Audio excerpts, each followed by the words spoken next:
세례 요한이 광야에서 회개 세례를 베풀 때 많은 유대인들이, 그중에 바리새인들, 서기관들이 세례를 받으러 세례 요한에게 나오자 세례 요한은 아주 추상 같은 이제 호령을 하죠. 이 독사의 자식들아, 누가 너희들에게 임박할 진노를 피하려고 하더냐.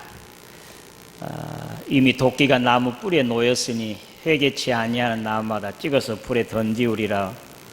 그렇게 호령을 칩니다. 그러면서 이어서 말씀하시기를, 너희들이 속으로 지금 아브라함의 자손이라고 생각하지 말아라. 하나님이 원하시면 여기 있는 돌덩이도 아브라함의 자손이 되게 하실 수 있다. 그렇게 호령을 쳤습니다. 사실은 유대인들은 자신들이 아브라함의 혈통을 이어받은 아브라함의 후손으로서 그들은 대단한 자부심을 가지고 있습니다. 그래서 아브라함의 자손 되는 것만으로도 구원을 받은 따놓은 당상이라고 그렇게 생각을 했습니다. 그런데 예수님께서는 너희들이 아브라함의 자손이라고 하면 아브라함의 행동으로 해야지, 그냥 혈통으로 피를 이어받았다고 해서 아브라함의 자손이 되는 것이 아니다. 아브라함의 자손은 구원받는 백성이 아브라함의 자손입니다. 그것은 하나님께서 아브라함을 부르실 때 창세기 12장에 내 씨로 말미암아 천하 모든 사람이 복을 받게 되리라. 그리고 너로 하여금 이제 내 자손이 하늘의 별수와 같이 바닷가의 모래알수 같이 많게 하리라. 구원받는 백성의 조상, 믿음의 조상 아브라함이 되겠다고 했기 때문에 구원받는 사람은 아브라함의 자손, 아브라함의 자손은 다 구원받는 사람들입니다. 그런데 오늘 예수님께서 삭개오에게, 오늘 마지막 9절 말씀 10절에 9절 10절에 오늘 구원이 이 집에 이르렀다. 이 사람도 아브라함의 자손이다 라고 선언하신 것입니다. 사실은 거기 오늘 예수님을 따르던 수많은 사람들이 함께 했을 텐데 참 얼마나 놀랐겠습니까? 삭개오는 말할 것도 없이 그 소리를 들은, 그 말을 들은 모든 사람들은 정말 놀랐을 것입니다. 왜냐하면 사실 그 세리, 더군다나 세리장, 오늘 같으면 세무서장이잖아요. 당시 죄인의 대명사가 바로 세리와 죄인들입니다. 세리와 창녀, 세리와 창녀가 죄인의 대명사, 죄인이라고 하면 세리와 창녀예요. 그리고 세리는 면허증이 있는 강도다. 그렇게 당시에 사람들이 말했습니다. 얼마나 많은 비방을 받았겠습니까? 이런 삭개오에게 예수님께서 오늘 구원이 이 집에 이르렀다. 이 사람도 아브라함의 자손이다 라고 그렇게 선언했으니 거기에 모여있는 사람들, 삭개오, 여전히 삭개오까지도 얼마나 놀라운 그런 말씀이었겠습니까? 그러나 여러분, 아브라함의 자손, 누가복음 16장에 보면 아브라함의 자손에 대해서 확실히 압니다. 그 부자가요, 아버지 아브라함이요, 아버지 아브라함이요. 지금 자기는 불구덩이에 있고 그 건너편에 천국에는 하나님 아브라함 품에 나사로가 있는 것을 이제 바라보면서 얼마나 부러워하고 손가락 끝에 물 한 방울 치게 달라고 그렇게 부탁을 하는데 요구를 받아들이지 못하잖아요. 그러면서 아버지 아브라함이요, 아버지 아브라함이요. 사실 그 부자는 아브라함의 그 혈통을 이어받은 유대인 같아요. 그래서 아버지 그러거든요. 그러나 그 사람은 정말 아브라함의 자손이 아닙니다. 아브라함의 아들이에요. 아브라함의 후손이라고 할 수 없습니다. 아브라함의 자손은 구원받는 사람이 아브라함의 자손이고 아브라함의 자손은 다 구원받는 사람입니다. 그러니까 오늘 아브라함의 자손이라고 설교 제목을 써놨는데, 오늘 저와 여러분들이 아브라함의 자손이 되어 구원받는 백성, 하나님과 영원히 하나님의 가족이 되는 오늘 저와 여러분 되시기를 주님의 이름으로 기원합니다. 어떻게 해서 오늘 아브라함의 자손이 되었는지, 삭개오가 아브라함의 자손이 되었습니다. 나는 그 삭개오의 그 믿음, 삭개오가 아브라함의 자손이 되는 것에 대해서 첫 번째는 그 삭개오가 간절히 사모하는 마음이 있었습니다. 언제부터 있는지 모르겠습니다. 저는 성경을 통해서 보면 마태복음 5장에서인가요? 세리 마태를 주님께서 부르실 때 많은 바리새인 서기관들이, 유대인들이 그렇습니다. 어떻게 세리의 집에, 죄인의 집에 저렇게 들어가서 음식을 드실 수 있느냐라고 모두가 다 비방했습니다. 이때 예수님께서 병든 자에게라 의원이 필요한 것이지 건강한 사람의 의원이 필요 없는 것이다. 나는 의인을 부르러 온 것이 아니라 죄인을 불러 회개시키러 왔다. 사실 지금 삭개오가 이 마태를 부를 때 이 소리를 들었을 거라고 저는 생각합니다. 그리고 여기 지금 여리고 성을 들어가서 지나가셨으니까 여리고라고 하는 지역은 국경 지역이랍니다. 그래서 그 세관도 아주 큰 세관, 왜냐하면 국경에 세관이 가장 많이 있고 또 가장 필요로 하고 또 지역이 높고 세금도, 걷어들인 세금도 양이 아주 많은 곳이기 때문에, 그래서 예수님께서 뽕나무 아래에 있는 돌감람나무 아래 지나가면서 삭개오야 하고 부르잖아요. 그러니까 영적으로도 알 수 있겠지만 사실 실제적으로도 삭개오 이름을 알 만한 그런 이름 난 곳, 훌륭하라면 모르지만 하여튼 큰 세무서의 서장이었기 때문에 예수님께서 알지 않았겠느냐 그렇게 생각합니다. 그런데 이 삭개오가 지금 주님을 이런 소식을 들었기 때문에 사모했을 것입니다. 지금 삭개오는 돈이나 권세, 부족함이 없습니다. 사람들이 그렇게 많은 비방을 해도 이 돈, 권세, 이것 때문에 다 그런 것을 감수했을 것입니다. 그래서 돈, 권세 다 잡았는데 그래도 삭개오는 어딘가 부족한 것이, 고독해요. 살 맛이 없어요. 그런데 들려온 소식은 바로 세리 마태를 부르신 우리 주님을 정말 사모하고 있었을 것입니다. 그래서 여리고를 들어서 지나간다고 하는 소식을 듣고 그는 발벗고 주님을 먼 발치에서라도 내가 바라봐야 되겠다. 그 훌륭하신 선생님, 예수님, 내가 눈으로만 봐도 원이 없겠다 하고 주님을 만나고자 나온 것이죠. 그러나 웬걸 수많은 사람들이 예수님을 이제 옹이하고 있었기 때문에 그는 가까이 갈 수가 없었습니다. 그래서 그의 컴퓨터 같은 그 지혜로운 그 잘 빨리 돌아가는 머리로 그렇지, 예수님이 이 길을 지나가니까 앞서서 달려갔습니다. 그리고 돌감람나무, 뽕나무 위에 올라가 먼 곳에 지나가서 예수님의 얼굴이라도 내가 베었으면 그런 마음이었을 것입니다. 키가 작다고 했습니다. 키가 작은지는 그리 생각지도 못했을 것입니다. 그렇기 때문에 앞서서 가서, 주님이 지나가서 앞서서 가서 뽕나무 위에 올라갔습니다. 그 모습 한번 생각해 보세요. 이 정도 되면, 세무서장 정도 되면 나이도 어느 정도 많이 들었을 것이고 또 키도 작으면 몸은 비리할 것은 분명할 것인데 마침 곰이 그 나무로 올라가는 그런 모습이었을 것입니다. 그런데도 삭개오가 이걸 포기하지 않냐고, 마침 그 어린아이와 같이 뽕나무 위로 올라갈 수 있었던 것은 주님을 사모하는 마음이 넘쳤기 때문이라고 저는 그렇게 생각됩니다. 잠언 8장 17절 말씀이 있죠. 나를 사랑한 자들이 나의 사랑을 입고 나를 간절히 찾는 자가 나를 만나리라고. 지금 삭개오는 너무너무 주님을 사모하는 것이, 그래서 그는 부끄러운 것도 전혀 생각지도 않는 것입니다. 그 자기의 모습을 보면 정말 어처구니 없는 우스꽝스러운 모습이겠지만 그런 건 상관없습니다. 어찌하든지 주님 먼 곳에서라도 얼굴이라도 뵀으면 좋겠다는 그 간절함, 그 사모함, 그 열정, 그것이 주님 그 삭개오를 뽕나무 위로 올라가게 했던 것입니다.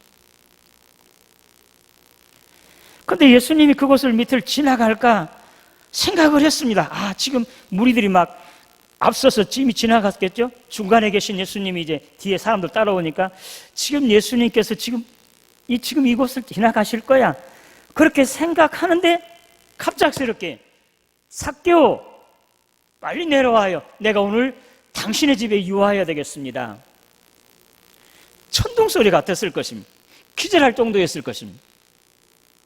거기 있는 사람들도 놀랐을 것이고 삭개오 정말 얼굴이 불그스레하고 긴장하고요, 사모하는 마음으로 주님 먼 곳에 얼굴만 살짝이라도 봤으면 하는 그런 마음이었는데 삭개오 빨리 내려와요.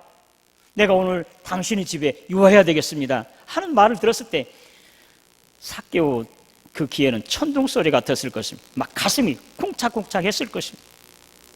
뭐 부끄러운 거 사람 상관없이 확 어린아이와 같이 뛰어내렸을 것입니다. 그리고 예수님을 앞서서 안내했을 것입니다. 사모하는 마음이 있으니까 이와 같이 모든 수치와 체면 다 내려놨을 것이고, 그리고 그는 겸손한 마음, 정말 사모하는 마음이 넘치면 어린아이가 되는 것이, 뽕나무로 올라갔었던 것은 이제 완전히 어린아이 되는 거예요. 겸손한 모습이. 예수님께서 쳐다보셨습니다. 옛날 개역 성경에는요, 예수님께서 우러러 보셨다고 그렇게 했습니다. 왜? 뭐 아래서 위를 쳐다보는 건 당연하다고 생각하지 모르지만 예수님께서 삭개오를 우러러 보신 것, 쳐다보신 거예요. 왜? 그는 낮아졌기 때문에, 어린아이와 같이 되었기 때문에. 그 야고보 사도는 교만한 자는 하나님이 물리치시고 대적하시고 겸손한 자에게 의뢰를 베푸신다고 그랬습니다. 삭개오는 간절한 마음과 사모하는 마음이 그를 겸손하게 했습니다. 어린아이와 같이 만들어줬습니다. 그때 주님께서 그를 높이셨습니다. 영광을 돌렸습니다. 우리가 정말 주님을 만날 수 있는 사람, 주님을 믿는 사람, 믿음이 좋은 사람은 겸손한 사람, 겸손한 사람의 은혜를 받습니다. 주님을 만납니다. 교만한 사람은 10년, 100년 가도 못 만납니다. 주님을 바로 알지 못합니다. 오늘 저와 여러분들이 삭개오처럼 겸손해지, 내가 주님을 한 번만이라도 만났으면 원이었겠다고 하는 간절함, 그 열정과 사모함이 겸손하게 했습니다. 어린아이와 같이 되게 했습니다. 그래서 주님께서 그를 높이셨습니다. 그리고 그의 집에까지 유하는, 집에까지 함께 머무는 그런 영광을 누리게 되었습니다. 오늘 저와 여러분들도 삭개오의 이런 겸손함, 간절히 사모함, 열정 있어서 주님을 만나시고 주님을 집으로 영접해 드릴 수 있는 저와 여러분 되시기를 주님의 이름으로 기원합니다. 그것으로 끝난 것이 아닙니다. 집에도 들어가기 전에 삭개오가 결단을 하죠. 마음에 감동이 오는 것입니다. 주여, 내 소유 절반을 팔아서 가난한 사람들에게 주겠습니다. 내가 혹시 세리장으로서 다른 사람들을 억지로 강제로 빼앗은 거 있다고 하면, 탈취한 거 있다고 하면 4배로 4배로 내가 갚겠습니다. 오늘 주님께서 이 삭개오의 변화된 모습에 그의 마음 변화를 보시고 오늘 구원이 이 집에 이르렀다, 이 사람도 아브라함의 자손이라는 이런 복을 안겨주신 것. 여러분, 부자 청년이 예수님을 따랐잖아요. 이렇게 말하면, 선생님, 내가 영생을 얻기 위해서 어떻게 해야 되겠습니까? 계명을 다 지켰느냐? 예, 다 지켰습니다. 한 가지 부족한 것이 있는데 너희 가진 재산을 다 팔아서 가난한 사람들에게 주고 그리고 나를 따르라. 그러면 영생을 얻을 것이다. 이 청년이 이리 재고 저리 재. 왜냐하면 이 청년에게 있어서는 이 재물은 사실은 자기의 꿈이에요. 목표였습니다. 이것이 다였습니다. 절대로 그걸 내려놓을 수가 없었습니다. 슬픈 기색으로 떠났습니다. 그런 영생을 얻지 못했습니다. 감리교 창시자인 웨슬러가 주머니가 회개하지 아니한 진정한 회개라고 할 수 없다고 그렇게 말했다고 합니다. 여러분, 예수 믿고 정말 변화된 사람은요, 주머니가 열려질 수 있어요.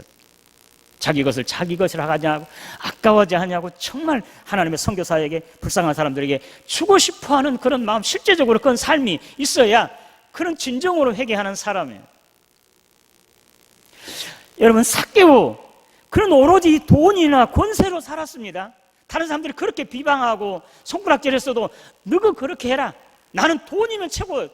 삭개오는 본래 그랬었습니다. 돈 때문에, 권세 때문에 그의 수치 모멸 다 감수했었습니다. 그런데 그렇게 중요하게 여기고 귀하게 여겼던 그 재산 팔아서 가난한 사람들에게 주겠다고 결단을 했습니다. 진정한 회개.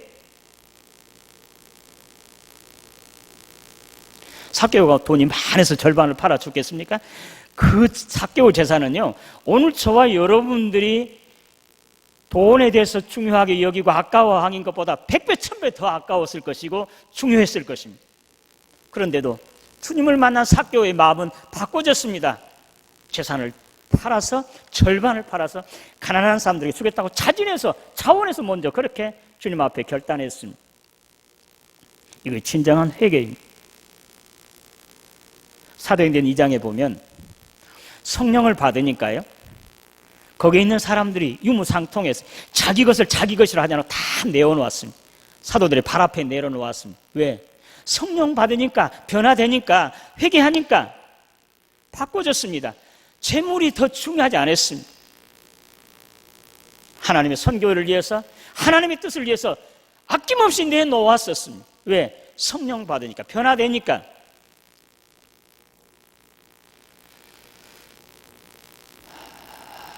이렇게 되지 아니하면 진정으로 변화된 사람, 회개한 사람이라고 할 수가 없습니다. 사도 바울은 주님을 만나고 바꿔졌습니다. 사도 바울은 권세, 명예, 가말리엘, 문화생, 히브리인 중에 히브리인들, 엘리트 중에 엘리트, 그것이 다였습니다. 그런데 주님을 만난 바울에게는 그것은 배설물, 쓰레기같이 생각되었다고 했습니다. 주님을 만나니까 그랬습니다. 오늘 저와 여러분들이 가지고 있는 재산, 명예, 어떤 체면, 건강, 그 어떤 것이라도 이것이 하나님보다 더 귀하게 여긴다고 하면 회개치 않는 사람, 정말 주님이 그 안에 있는 사람이 아닙니다. 그것은 주님의 다음, 두 번째, 세 번째가 되어야 됩니다. 주님의 영광을 위해서라면, 주님의 선교 사역을 위해서라면, 정말 주님이 기뻐하시는 대로 가난하고 소외되고 병든 사람들을 위로해주고 감싸주고 저들을 돌봐주기 위해서라면 내 가진 것이라도 팔아서, 있는 것이라도 주어서, 내 주머니에 있는 것, 내 입에 있는 거라도 내어서 주고 싶어하는 그런 마음, 실제적으로 그런 삶이, 행동이 있을 때 그는 정말 회개되는 주님을 만난 사람. 그런 삭개오에게 오늘 주님께서 이 집에 구원이 이르렀도다, 이 사람도 아브라함의 자손이라는 이런 복과 영광을 누리게 되었습니다. 오늘 저와 여러분, 주님을 사모하고요, 겸손해짐으로, 회개함으로 정말 주님을 만나서 삭개오처럼 이렇게 변화되어서 오늘 구원이 이 집에 이르렀은 이 사람도 아브라함의 자손이다 하는 이런 축복과 영광을 받아 누리시기를 주님의 이름으로 축원합니다. 그런 삭개오 한 사람이 구원받았지만 그런 집에 들어가기도 전에 서서 결단을 했을 때 이 집에 구원이 이루었다, 삭개오가 변화되니까, 주님을 만나고 주님을 마음속에 영접하니까 변화되니까 그 집에 자기 부인도, 자녀들도, 부모님도 다 구원받은 것 아니겠습니까? 오늘 내가 변화되면, 내가 복을 받으면 나로 인해서 내 가족이, 교회가, 사회가, 세상이 복을 받게 되어 있습니다. 오늘 저와 여러분 이와 같은 복을 받아 누리시기를 주님의 이름으로 축원합니다. 하나님 아버지 은혜 감사합니다. 오늘 아브라함의 자손된 삭개오, 나도 삭개오와 같은 간절히 사모하는 마음, 회개하는 마음, 겸손해짐으로 주님을 만나고 이와 같이 이 집에 구원이 이르렀으니 이 사람도 아브라함의 자손이라는 복과 영광을 나도 누리게 하여 주시옵소서. 예수님의 이름으로 기도드리옵나이다.